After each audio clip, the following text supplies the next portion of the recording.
做民办的大公司群创顶个月收入大票174亿，不过即马煞传出这个主要生产家电类产品的德南厂，甲上百位员工是透露，这个配套的措施是还未公布。业者是表示讲，这是为着要来提高营运的效益。也那德科的管理局是表示讲，目前还未接到群创的通报。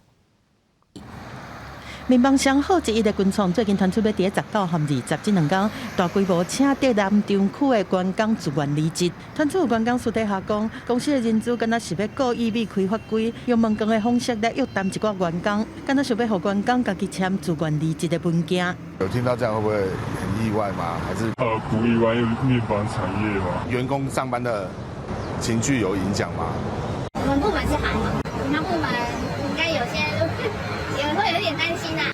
群创回应讲，公司是拍拼在优化生产配置，提升整体的营运效益。主要措施是包括组织和产线的调整，会和同仁沟通，嘛会尊重个人的意愿，做上好的安排调度。根据了解，群创的德南厂主要是生产家电，产出工程师和线顶的作业员拢会减少一半，但优利方案是还未对外公布。因为内部消息，在我们这边没有任何的政策提报的有做任何的裁员情形都没有哎。如果涉及在苗栗的劳工，如果有受到不当的对待，也可以向我们苗栗县政府来提出，那我们会转给主管机关。